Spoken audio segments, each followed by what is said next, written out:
और दरवाजे का चौखट देखिए, ये क्लोराइड पत्थर में ये बनी हुई है, बहुत सारी पीसेस जॉइंट है, सिंगल पीस नहीं। और साइड में जो लाइन बनी हुई है, यहाँ 7 लाइन बनी हुई है, सब लोग नागर नाराज अक्षर अक्षर नरो किनारा दे बोलो, 7 लोग का प्रतीक है, 7 लाइन। तो मेन मंदिर में सूर्य भगवान की मूर्ति थी, मतलब वो था पूजा होगी तो पानी चाहिए, कुआं उस समय के पानी लेके पूजा थोड़ा आगे बढ़िए। इसमें खाने का तो सामने और पीछे दे सकते हैं, खाना भी बन रहा है। मतलब मंदिर बनाने का समय उन कारीगर लोगों ने जो जो किया था सबको मंदिर में मूर्ति के जरिए दर्शाया। आगे बढ़िए।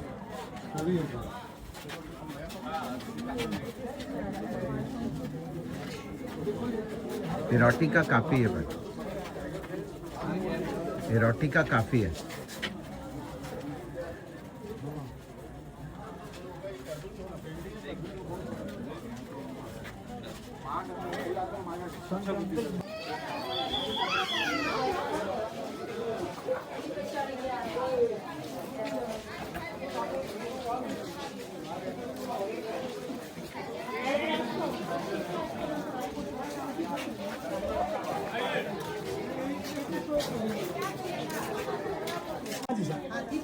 हाँ जी सर, चलिए।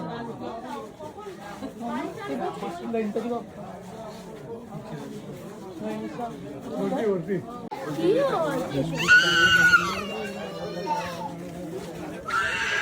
This is the original temple which is broken. Only 4 wheels हैं। सुनिएगा, वहाँ आपने देखा इन्होंने पत्थर को जॉइंट कैसे किया था, आयरन कॉम लगा के। भाई पत्थर को उठाएंगे ऊपर तब जाके जॉइंट करेंगे। भारी सामान उठाने के लिए अभी हम लोगों का पास क्रेन है, तो 1250 में तो क्रेन थी नहीं, पत्थर को इन्होंने उठाया कैसे। तो सर पुरी से आप लोग आए हुए हैं, पुरी से रास्ते में देखा होगा बंगाल की खाड़ी, वेब बंगाल, वो समंदर। आइए भाई,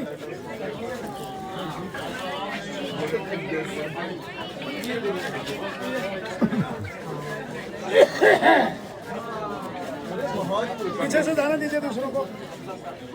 आइए, तो देखिए मैम, चलिए आइए।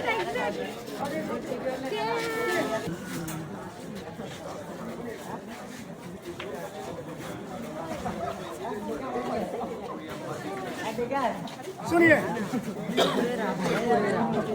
पहला मंदिर गया नाट्य मंदिर, सामने में जो बड़ा वाला खड़ा हुआ है ये रहा प्रार्थना मंदिर। सर ये जो टूटा वाला देख रहे हैं, एक्चुअली ये था कोणार्क का मेन टेम्पल। उस जमाने का सबसे बड़ा वाला मंदिर ये हुआ करता था, 227 फीट हाइट। तो लीजेंड के हिसाब में जो मैग्नेट ये मंदिर के ऊपर था, पूजा होती थी मंदिर में। और वो टूटा वाला मंदिर का अंदर वो सिंहासन अभी भी है, जिसके तो पीछे आप लोगों ने दिखेगा 2 घोड़ा। पहले वो दोनों मूर्ति दरवाजा का ये दोनों बाजू में सर यहाँ लगी हुई थी, ऊपर में दक्षिण करके 2 घोड़े। मूर्ति पुरानी गिर जाएगी दूसरी में 1959 में यहाँ से वहां तक मूर्ति दोनों को ले ली गई है। और देखिए गार्ड साहब जहाँ खड़े हैं दाहिने में जो घोड़ा, सर ये घोड़े का छाप ये है, स्टेट एम्बलम है उड़ीसा सरकार की, जो सरकारी छाप, ये दाहिना तरफ का घोड़े का छाप ये है। तो ये घोड़े का छाप ये स्टेट एम्बलम है उड़ीसा सरकार की, जो सरकारी छाप, ये दाहिने तरफ का घोड़ा। थोड़ा आगे बढ़िए, मेन मंदिर देखिए जो ऑलरेडी टूट चुका है, नंबर 4। और this is the most intact, सबसे अच्छा पहिया ये है, और ये पहिया को जीवन चक्र कहते हैं। तो क्यों न सर, आप लोगों ने देखिएगा ये पहिया में एक औरत जिसके दिन रात की काम दिनचर्या मूर्ति में दर्शाई गई है। तो कैसे दर्शाई गई मूर्ति को देखिएगा, सिंगल एक औरत वहां पे अकेली बैठी हुई है हाथ ऊपर करके। सर मान लीजिएगा ये सुबह में उठ के आलस तोड़ रही है, अंगड़ाई ले रही है, वो वाली है। थोड़ा नीचे देखिएगा, रानी हो सकती है, राजकुमारी भी हो सकती है। जब ये नहा रही थी तो दोनों बाजू में दोनों दासी कंधे पे कपड़ा लिए खड़े हैं। थोड़ा और नीचे देखिएगा, शिकार कर रही है जंगल में, तो घोड़े के पांव के नीचे जंगली जानवर सब बने हुए हैं। तो बिल्कुल नीचे वाली को देखिए, ज्यादातर औरत लोग शाम को श्रृंगार करती है, वो भी कर रही है आईना लेके। तो दाहिने में 1 2 3 4 सुबह से लेकर के शाम तक सारा दिन का काम ये चारों में है। तो माफ कीजिएगा, बाएं तरफ देखिए, 1 2 3 4 कामसूत्र की मूर्ति, ये सब रात की काम है। दाहिना चारों में दिन का काम, बाएं बाजू में रात के काम। तो इसीलिए ये पहिया को जीवन चक्र कहते हैं। लेकिन ये जो मूर्ति दर्शाई गई ये आम आदमियों का नहीं, यह सिर्फ रानी राजकुमारी रॉयल फैमिली की जो औरत उन लोगों की है। फोटो ले सकते हैं सर यहाँ पर। सभी 12-24 दिन रात मिला के 24 घंटा गायत्री मंत्र जो है ये रहा 24 लेटर्स। हो सकता है इसीलिए इन्होंने लगाया होगा ये 24 पहिया को। सर हम जितने यहाँ खड़े हैं हम लोगों का नाम सब अलग अलग है। तो इसी तरह 7 घोड़े का 7 अलग अलग नाम है जो हमारा वेद में लिखा है, ऋग्वेद में। तो गायत्री, उष्णिक, अनिस्तिभा, बृहति, पंक्ति, त्रिस्तभ और जगती, तो ये नाम वाले 7 घोड़ा सूर्य रथ को पूर्व की ओर खींच रहे हैं। नीचे देखिएगा आप लोगों ने एनिमल किंगडम, ये पैनल बनी हुई है मंदिर के चारों बाजू में, तो ये रहे बच्चों के लिए। तो माफ कीजिएगा, बीच में देखिएगा कामसूत्र की मूर्ति, सामने में मूर्ति नष्ट हो चुकी है, पीछे में बची हुई है सही सलामत। तो ऊपर में देखिएगा गौड़ एंड गॉडेसेस, देवा देवियों की मूर्ति। तो इसी हिसाब से स्टेज ऑफ लाइफ में इन्होंने मंदिर को बनाया। जो कोई भी आएगा सबके लिए मंदिर में मूर्तियाँ स्टेज वाइज लगी हुई है। तो प्लीज आगे बढ़िए। चलो अलग पहिया में चलिए, सब टूटा वाला पहिया है, टूटा पहिया के पास टूटा हुआ। हाँ ये देखो ना पैर।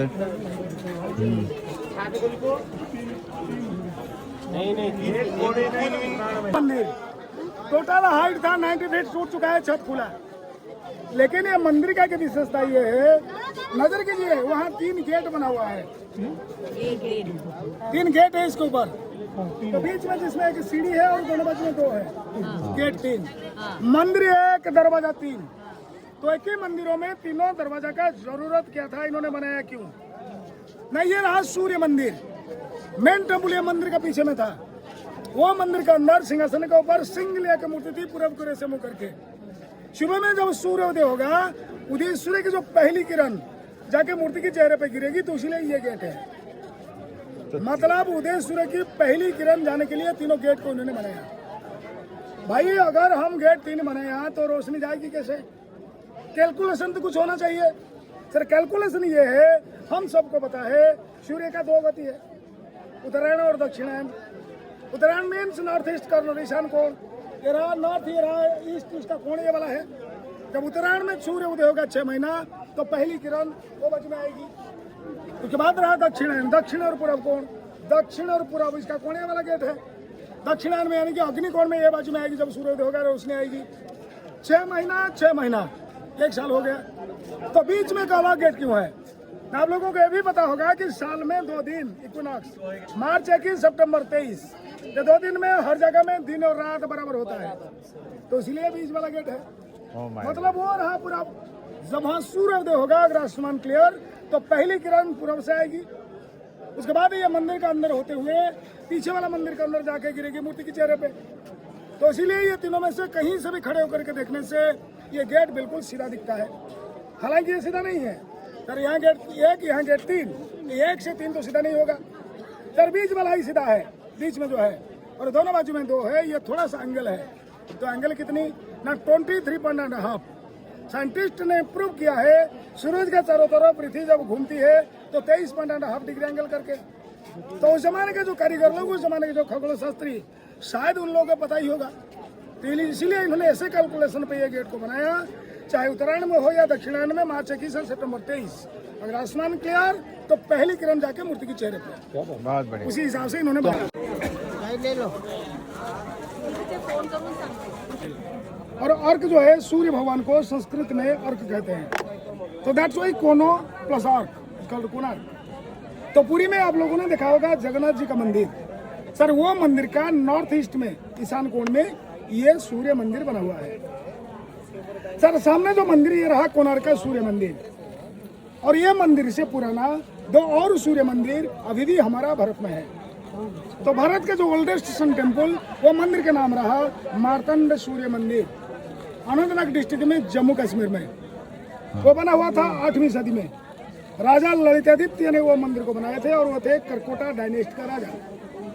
सर दूसरा मंदिर आप देखिएगा गुजरात की मोढेरा में, मोढेरा सन टेम्पल, मोढेरा में है। 1026 AD में वो बना हुआ था। वो मंदिर को बनाए थे भीमदेव, और वो थे सोलंकी डायनेस्ट का राजा। और तीसरा आप लोगों का सामने ये सूर्य मंदिर कोणार्क का।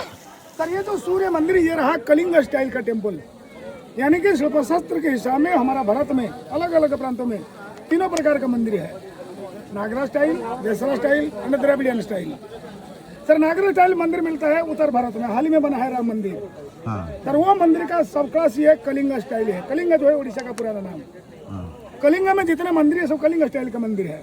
और पहचान क्या है, बिना गाइड कैसे पहचानिएगा ना। कलिंगा स्टाइल में आप कहीं भी नजर कीजिएगा, सभी मंदिरों का 4 दिशा में 4 द्वार मिलेगा आपको देखने के लिए। और नजर कीजिएगा मंदिर का मेन एंट्रेंस जो है ये रहेगा पूर्व दिशा में, इस डायरेक्शन में, जिसको हम लोग सिंह द्वार कहते हैं। एंट्री करने से पहले कलिंगा स्टाइल का मेन एंट्रेंस के ऊपर आपको मिलेंगे 2 बड़े बड़े लायन। ये रहे लायंस गेट, पश्चिम जो है ये टाइगर्स गेट, उत्तर जो है एलिफेंट गेट, दक्षिण जो है हॉर्स गेट। ये मूर्ति रहती है कलिंगा स्टाइल में दिशा दिखाने के लिए। कलिंगा स्टाइल में सभी मंदिरों का मेन एंट्रेंस के ऊपर नवग्रह की मूर्ति होती है। कलिंगा स्टाइल में आप लोगों ने देखा होगा जगन्नाथ जी का मंदिर में, वो कंपाउंड के अंदर जगन्नाथ जी का मंदिर में बहुत सारे छोटे बड़े मंदिर है। लेकिन आप लोगों ने नजर किया होगा 4 मंदिर एक ही लाइन में खड़ा है, ग्रेजुअली छोटा सा बड़ा करके, ऐसा करके। भोग मंडप, नाट्य मंडप, प्रार्थना मंदिर, मेन मंदिर, एक ही लाइन में रहता है कलिंगा स्टाइल में। और कलिंगा स्टाइल में सबसे खास बात, आपने गए होंगे जगन्नाथ जी का मंदिर का अंदर को, अंदर में देखा होगा सिंहासन के ऊपर मूर्ति है, लेकिन आपने नजर किया होगा अंदर का जो दीवार ये प्लेन है। जगन्नाथ जी का मंदिर का अंदर का दीवार प्लेन, मतलब कलिंगा स्टाइल में सभी मंदिरों का अंदर का दीवार प्लेन रहता है। तो ये रहा जो 4-5 हमने कहा, ये सारा कलिंगा स्टाइल का खासियत है।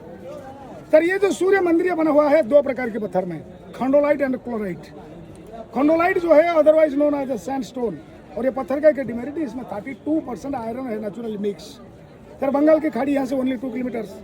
समुद्र हवा लग के ये जो मूर्ति है, जो कलाकृति, नक्काशी, डेकोरेशन, ये सब आहिस्ता आहिस्ता करके नष्ट हो रही है। और समुद्र हवा की वजह से देखिए मंदिर काला भी हो रहा है। तो इसीलिए आप लोगों ने सुना होगा सूर्य मंदिर को ब्लैक पागोडा भी कहते हैं। सूर्य मंदिर का दूसरा नाम ब्लैक पागोडा यानी काला मंदिर। सर पागोडा जो है ये बर्मीज लैंग्वेज है। बर्मा अभी जिसका नाम है म्यांमार। तो म्यांमार में जितने बड़े बड़े मंदिर, वो मंदिर को सब पागोडा कहते हैं। अंग्रेजों से पहले 1498 में पुर्तगाली लोग व्यापार करने के लिए आए थे भारत को। वो लोग ने बंगाल की खाड़ी में जाना आना करते थे जहाज लेके, और यह मंदिर दूर से उन लोगों को काला दिखता था। तो इसलिए वो लोग ने ये मंदिर को black pagoda, that means black temple भी कहते थे। सर ये जो सामने सूर्य मंदिर ये बना हुआ था सन 1250 में। गंगा डायनेस्टी का राजा नरसिंह देव ने ये मंदिर को बनाया था। कलिंगा उस समय का उड़ीसा का नाम था, और कलिंगा का 12 साल का रेवेन्यू इन्होंने खर्चा किया था 40 करोड़ स्वर्ण मुद्रा। तो 1200 कारीगर लोगों को लेकर राजा ने ये मंदिर को बनाया था। बड़ा सा जो मंदिर देख रहे हैं ये तो है ओरिजिनल मंदिर, लेकिन कोणार्क का मेन टेम्पल ये नहीं है। जो बड़ा सा खड़ा है ये मेन टेम्पल नहीं है। मेन टेम्पल वो मंदिर के पीछे में था जो ऑलरेडी टूट चुका है। तो वो टूटा क्यों? देखिए सर, अभी हम लोगों ने जो मंदिर मकान वगैरह कुछ बनाते हैं तो ईंट और पत्थर को सीमेंट में जॉइन करते हैं। तो 1250 में सीमेंट था ही नहीं, तो उन कारीगरों लोगों ने सीमेंट की जगह यूज किया था आयरन क्लैम्प्स। अंदर जाके आप देखिएगा जहाँ जहाँ पत्थर निकल चुका है, अंदर का जॉइंट मतलब आयरन क्लैम्प दिख रहा है, जो दोनों तरफ से पत्थर को इसी तरह पकड़ के रखा हुआ है। तो इसी तरह इन्होंने पत्थर को पत्थर जॉइंट करके टोटल मंदिर को बनाया था। मंदिर जब वो बन गया तो मेन टेम्पल का ऊपर इन्होंने लगाया था एक बड़ा सा चुंबक, जो ऊपर से चारों को बैलेंस किया करता था। तो मैग्नेट खींचता था आयरन क्लैम्प को, क्लैम्प पकड़ा हुआ था पत्थर को। ये सब आपस में जुड़े हुए थे। पुर्तगाली लोगों ने जब समंदर में जाना ना करते थे, ये जो चुंबक मिसगाइड किया करता था जहाज का कंपास को। तो इसीलिए कहते हैं कि वो लोग ने यहाँ आके डायनामाइट लगा के जब तोड़ डाला चुंबक को तो मंदिर गिरना शुरू हुआ। और 1848 में समुद्री तूफान की वजह से कोणार्क का मेन टेम्पल टूट गया। तो 1848 में मेन मंदिर गिरने के बाद 1939 में आर्कोलॉजिकल सर्वे ऑफ इंडिया ने सूर्य मंदिर को सेंट्रली प्रोटेक्टेड मॉन्यूमेंट डिक्लेयर किया है। तो 1984 में वर्ल्ड हेरिटेज डिक्लेयर किया है यूनेस्को। सर मुख्य मंदिर गिरने के बाद देखने के अभाव से ये जो प्रेयर हॉल बड़ा सा खड़ा है, ये प्रेयर हॉल है, ये भी गिरना शुरू हो गया।